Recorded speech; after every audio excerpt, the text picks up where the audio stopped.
Hello friends, the school of સાયન્સના video લેક્ચર્સમાં આપ સર્વે મિત્રોનું હાર્દિક સ્વાગત છે.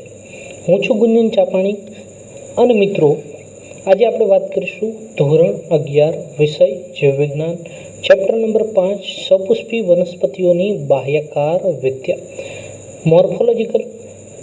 મોર્ફોલોજિકલ કેરેક્ટર વિશે આપણે વાત કરીશું, જેને કહેવામાં આવે morphological characters of flowering plants. Okay, એની અંદર આપણે આજે વાત કરવી છે પર્ણવિન્યાસ વિશેની. કોના વિશેની? પર્ણવિન્યાસ વિશેની. પ્રથમ તો એ વાત કરીએ મિત્રો પર્ણ અને એનો વિન્યાસ. વિન્યાસ એટલે કે ગોઠવણી. વિન્યાસ એટલે બીજું કંઈ નહીં પરંતુ ગોઠવણી. પર્ણ એટલે પાંદડા, બરાબર. હવે એની વ્યાખ્યા શું થાય? તો કે પ્રકાંડ કે તેની શાખાઓ પર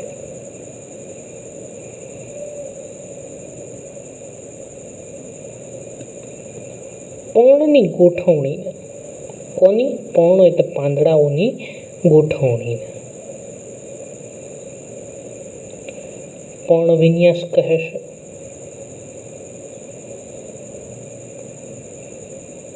આ આપણને બધાને ખ્યાલ છે મિત્રો.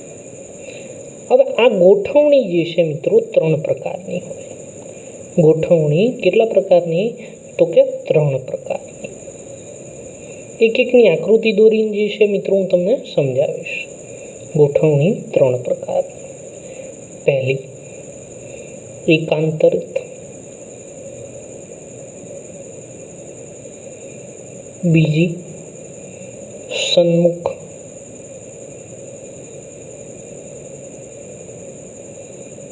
ત્રીજી ભ્રમિરૂપ. ભ્રમિરૂપને બીજા શબ્દોમાં કહેવામાં આવે ચક્રાકાર. કેવો આકાર? ચક્ર જેવો આકાર. હા મિત્રો, અહીંયા એક્ઝામ્પલની મદદથી અને ચાર્ટની મદદથી સમજવાનો પ્રયત્ન કરો.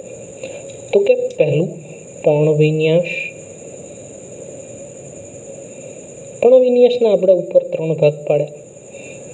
પર્ણોની ગોઠવણીને આપણે શું કીધું? પર્ણવિન્યાસ.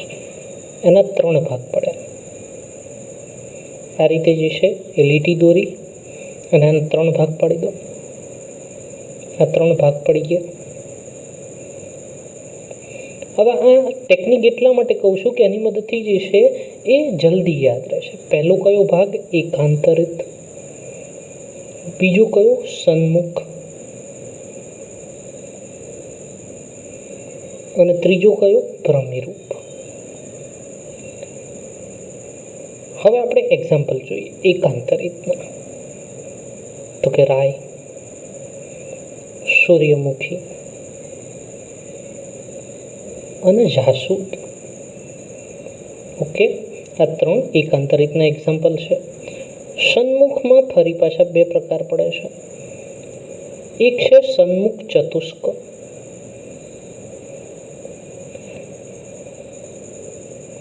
અને બીજું જે છે એ છે સન્મુખ આચ્છાદિત. સન્મુખ આચ્છાદિત. ઓકે, સન્મુખ ચતુષ્કનું એક્ઝામ્પલ છે મિત્રો આંકડો. સન્મુખ ચતુષ્કનું એક્ઝામ્પલ કોણ છે? આંકડો. સન્મુખ આચ્છાદિતનું એક્ઝામ્પલ છે મધુમાલતી અને જામફળ. ભ્રમિરૂપનું એક્ઝામ્પલ છે લાલ કરેણ. કેવી કરેણ? લાલ કરેણ. અને બીજું છે સપ્તપર્ણી, જેને 7 પર્ણો હોય. કેટલા પર્ણો હોય? 7 પર્ણો. હવે મિત્રો આ જે અહીંયા મેં આખી જે ગોઠવણ કરી છે એ ગોઠવણ તમે તમારી રીતે મગજમાં ઉતારવાનો પ્રયત્ન કરજો, બરાબર. આની મદદથી આનું સાયન્ટિફિક રીઝન છે કે એ જલ્દીથી યાદ રહી. હવે આપણે એક પ્રકાર વિશે હું તમને સમજાવતો જઈશ. તો ચાલો મિત્રો વાત કરીએ પ્રથમ પ્રકાર વિશે. પ્રથમ પ્રકાર વિશે વાત કરીએ. પ્રથમ પ્રકાર કયો છે? એકાંતરિત.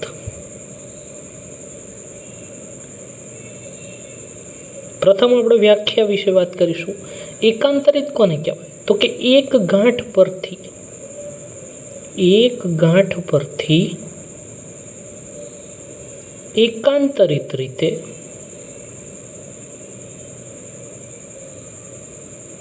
એક જ પર્ણ વિકસે છે. એક ગાંઠ ઉપરથી કેટલા પર્ણ? એક જ પર્ણ વિકસે છે. ઓકે, એક્ઝામ્પલ આપણે વાત કરી ગયા જાસૂદ.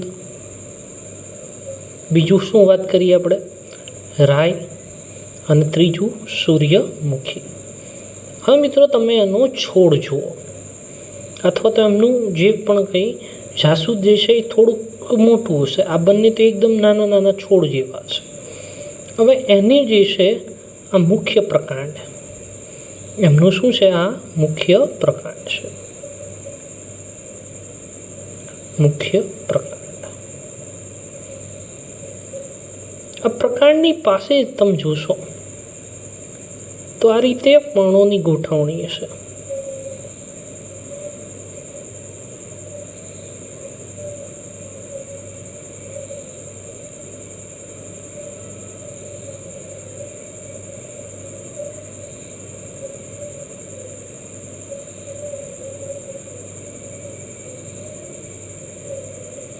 હવે મિત્રો જુઓ, આ દરેકે દરેક જગ્યાએ ગાંઠ છે, જેમાંથી કેટલા પર્ણો ઉત્પન્ન થાય છે? તો કે દરેકે દરેક ગાંઠમાંથી ફક્ત ને ફક્ત એક જ પર્ણ જે છે એ ઉત્પન્ન થાય છે.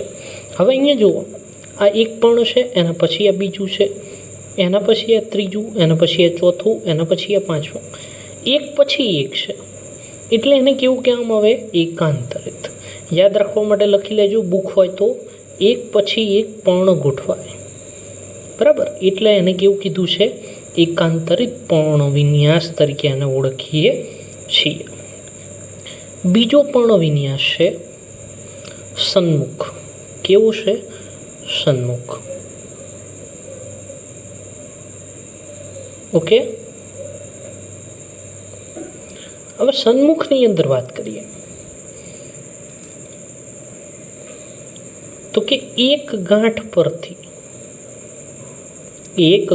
પરથી એકબીજાની સામે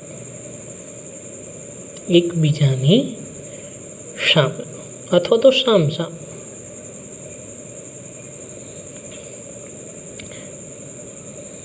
પર્ણની જોડ વિકસે.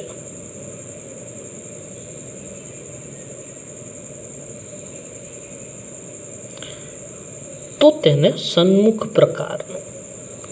કેવા પ્રકારનું? સન્મુખ પ્રકાર.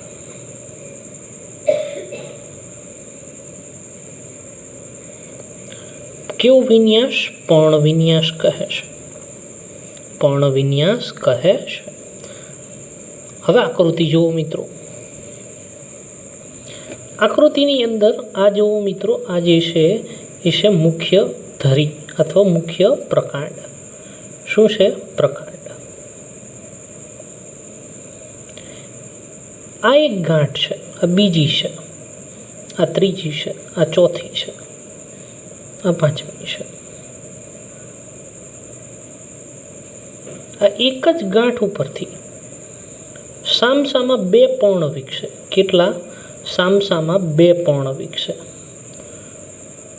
કેટલા? બે.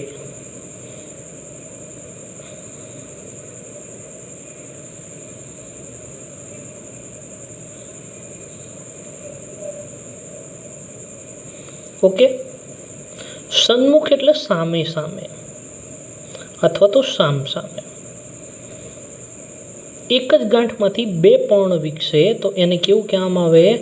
સન્મુખ પ્રકારનું પર્ણ વિન્યાસ.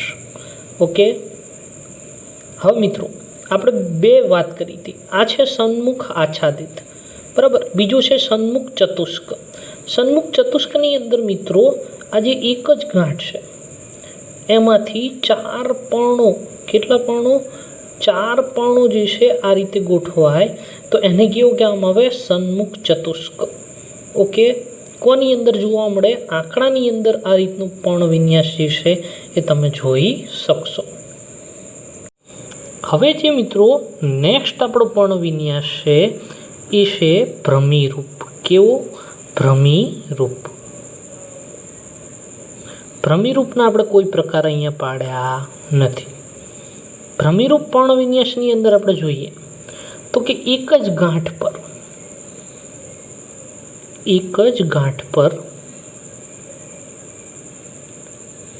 બે કરતાં વધુ પર્ણ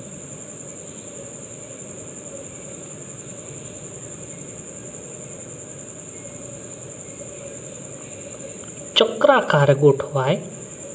કેવા આકારે? ચક્રાકારે ગોઠવાય તો તેને ભ્રમિરૂપ પર્ણવિન્યાસ કહે છે. કેવો? ભ્રમિરૂપ પર્ણવિન્યાસ. સમજો, આ દાખલા તરીકે મુખ્ય પ્રકાર છે. કેવું પ્રકાર છે? મુખ્ય. હવે એમાં દાખલા તરીકે આ જે છે એ એક ધરી છે અથવા તો એક ગાંઠ છે. એની અંદરથી આ રીતે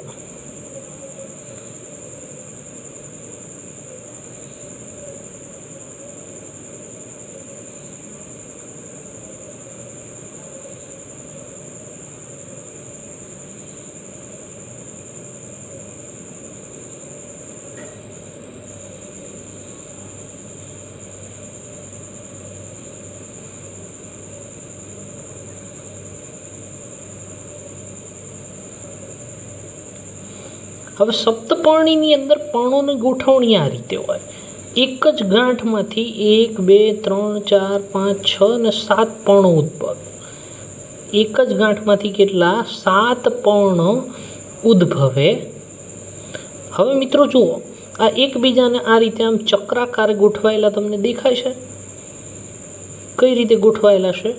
ચક્ર જેવો આકાર છે, માટે એને કેવું કીધું છે? ચક્રાકારે જે છે એ તેમની ગોઠવણી આપણને જોવા મળે છે. એક્ઝામ્પલ મેં તમને અહીંયા આપી દીધું, 7 પર્ણ ધરાવતી સપ્તપર્ણી.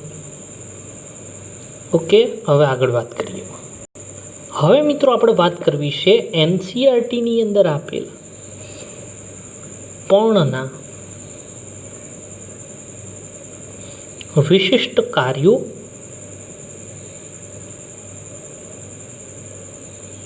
અને રૂપાંતરણ માટે. અને શેના માટેની? રૂપાંતરણ. આપણે આગલા વિડીયો લેક્ચર્સમાં વધારાના રૂપાંતરણો વિશે વાત કરી ચૂક્યા છીએ. હવે ફક્ત આપણે એવા રૂપાંતરણો વિશે વાત કરવી છે કે જે એનસીઈઆરટી પ્રમાણે છે. એમાં કદાચ જૂના આવી પણ જાય તો આપણે એને ઝડપથી રિવિઝન કરીશું. એક તો પહેલું, આધાર અને આરોહણ માટે. શેના માટે? આધાર અને આરોહણ માટે. હવે મિત્રો, આધાર અને આરોહણ મુખ્યત્વે કોની અંદર જોવા મળે? નબળા પ્રકાંડ ધરાવતી. કેવી? નબળા પ્રકાંડ ધરાવતી. દાખલા તરીકે વેલાઓ, વનસ્પતિઓ. આધાર અને આરોહણ માટે વેલાઓ મિત્રો તમને ખબર જ છે, વેલાઓનું પ્રકાંડ સશક્ત ન હોય, એનું કેવું હોય? નબળું હોય. આધાર માટે અને આરોહણ. આરોહણ એટલે કે ચડવા માટે. એ દિવાલ હોય, કોઈ દોરું હોય, એની ઉપર ચડવાનો પ્રયત્ન કરે, કે કોઈ લાકડું છે, કોઈ વૃક્ષ છે, એમની ફરતે ચડવાનું પ્રકાંડ, ચડવા માટે જે છે. આરોહણ માટે પર્ણ કે તેના કોઈ ભાગમાં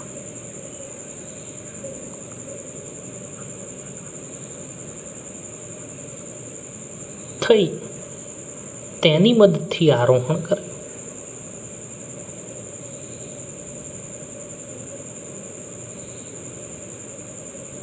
શું હોય? દાખલા તરીકે આ પ્રકાંડ છે. આ શું છે? પ્રકાંડ છે. એમાં જે છે આ પર્ણો આવેલા છે. શું આવેલું છે? પર્ણ. આ પર્ણની પાસેથી સૂત્રમય રચના નીકળે. શું નીકળે? પર્ણસૂત્ર, જેને આપણે શું કહીએ? પર્ણસૂત્ર. ઓકે, જે પર્ણનું જ રૂપાંતરણ છે. કોનું રૂપાંતરણ છે? પર્ણનું જ જે છે મિત્રો એ રૂપાંતરણ છે. બીજા રૂપાંતરણ વિશે આપણે વાત કરીએ. બીજું જે રૂપાંતરણ છે એ રક્ષણ માટેનું છે. શાના માટેનું? રક્ષણ માટેનું. રક્ષણ માટેના રૂપાંતરણોની અંદર આપણે જોઈએ તો દાખલા તરીકે કેટલીક વનસ્પતિ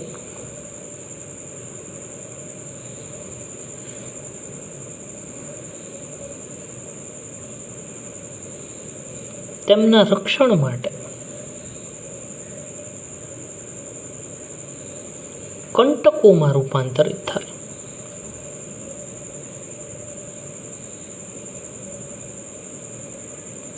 એક્ઝામ્પલ મિત્રો હું અહીંયા તમને આપું તો કે કેક્ટસ મિત્રો થોર જેવું હોય, એની અંદર કાંટા હોય. શું હોય? કાંટા હોય. દાખલા તરીકે આ રીતનું એમનું પર્ણ હોય, આ રીતનું જે છે એમનું પર્ણ છે, આ જે છે એમની ઉપર આ રીતે જે છે તમને કંટકોનું રૂપાંતરણ જે છે એ જોવા મળે, કે જેની મદદથી જે ભક્ષક છે એમનો ખોરાક તરીકે ઉપયોગ કરે નહીં, ખોરાક તરીકે ઉપયોગ કરી ન શકે. હવે મિત્રો આવું એનસીઆરટીમાં ન લખેલું હોય કે એમનો ખોરાક તરીકે ઉપયોગ ન કરે માટે, એ આપણે આપણી રીતે જે છે એ સમજવું પડે. એટલે બાજુમાં જે છે આ વસ્તુ જે છે એ તમે લખી નાખજો. ત્રીજો પોઈન્ટ વિશે આપણે વાત કરીએ. ત્રીજો પોઈન્ટ જે છે એ ખોરાક સંગ્રહ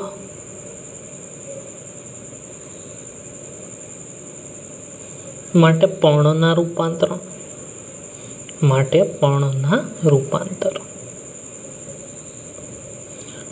ખોરાક સંગ્રહ કરવા માટે પર્ણનું રૂપાંતરણ શું કરે કે તેઓ ખોરાકનો સંગ્રહ કરે, જેની મદદથી વિપરીત પરિસ્થિતિમાં તેઓ જીવન જીવી શકે. તો કે કેટલીક વનસ્પતિઓ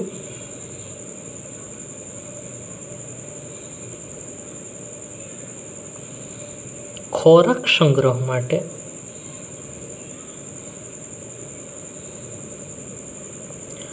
પર્ણોમાં રૂપાંતરિત થશે.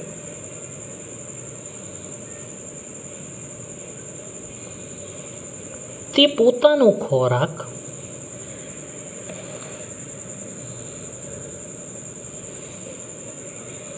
પર્ણોમાં સંગ્રહ કરે છે. એક્ઝામ્પલ તરીકે મિત્રો વાત કરીએ આપણે, ડુંગળી છે, લસણ એટલે કે ગાર્લિક છે. એ શું કરે કે જ્યારે વિપરીત પરિસ્થિતિ આવે, વિપરીત પરિસ્થિતિમાં પણ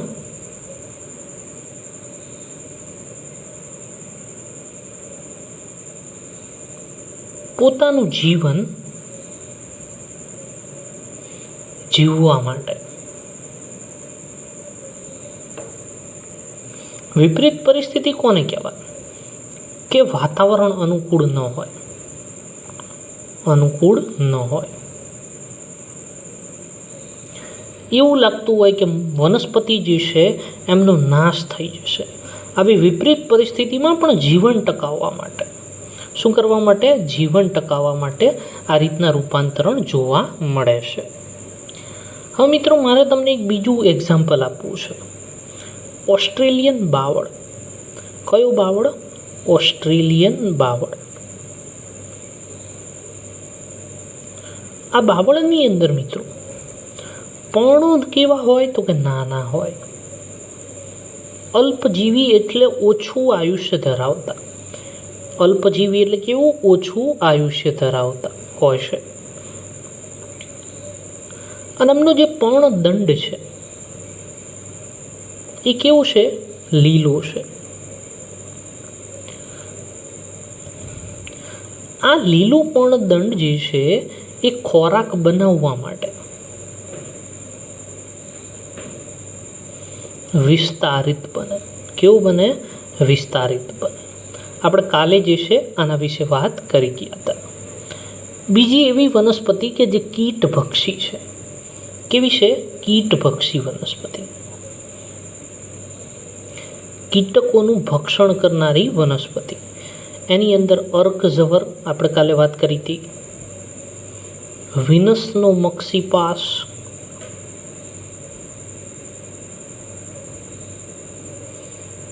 આ પર્ણોનું રૂપાંતરણ છે. કોનું રૂપાંતરણ છે? પર્ણોનું રૂપાંતરણ છે. હવે મિત્રો સમજો, આ રૂપાંતરણ પર્ણોનું છે એ બરાબર છે, પણ આ વનસ્પતિ કીટકોનો શા માટે ઉપયોગ કરે છે? તો કે અમુક, દાખલા તરીકે ફોસ્ફેટ અને બીજા ખનિજ તત્વો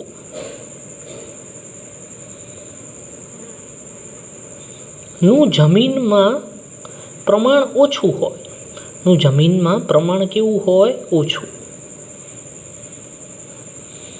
તે મેળવવા માટે કીટકોનું ભક્ષણ કરે છે. ઓકે, આ વાક્ય જે છે બુકમાં આપેલું હશે નહીં, એટલે યાદ રાખવું પડશે.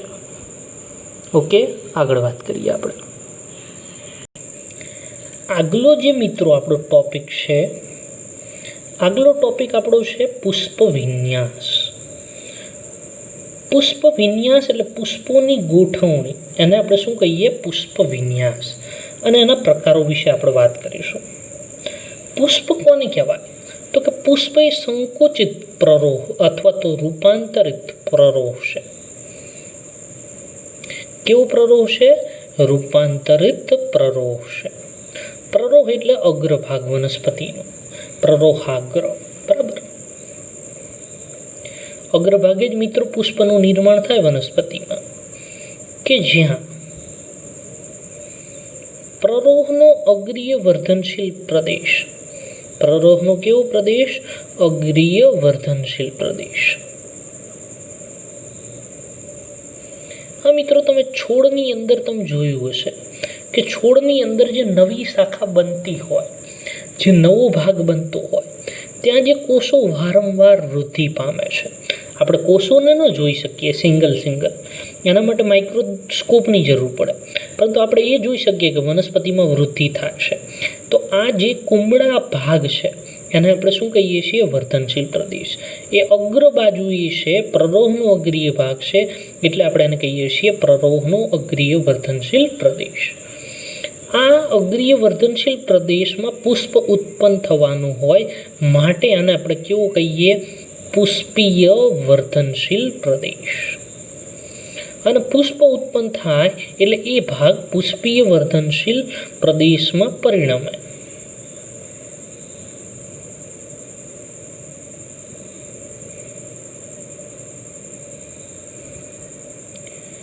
બીજું, એમાં જે આંતરગાંઠ છે એ વિસ્તરણ નથી પામતી. આંતરગાંઠ વિસ્તરણ પામે નહીં. અને અક્ષ કેવો બને મિત્રો? સંકુચિત બને. અક્ષ શું છે એ આગળ વાત કરી ગયા. અક્ષ સંકુચિત બને.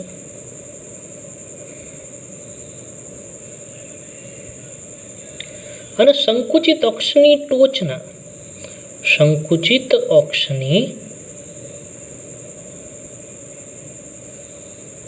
ટોચના અગ્રભાગે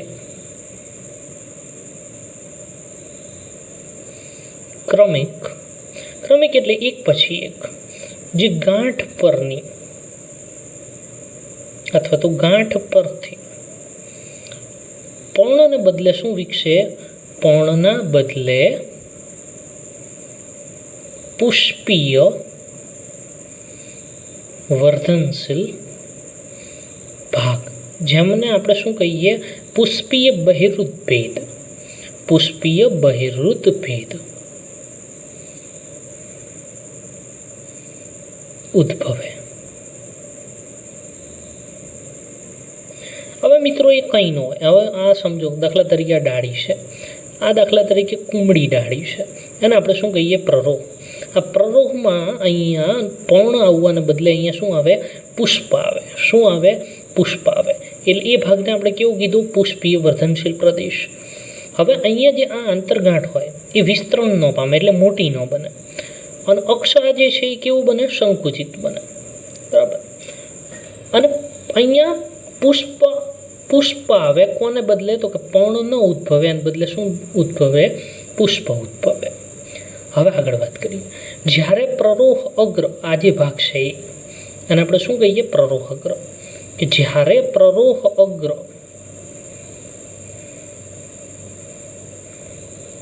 પુષ્પમાં પરિણમે, આ જે ભાગ છે પુષ્પમાં પરિણમે, ત્યારે એકાકી હોય હંમેશા, ત્યારે હંમેશા તે એકાકી હોય છે.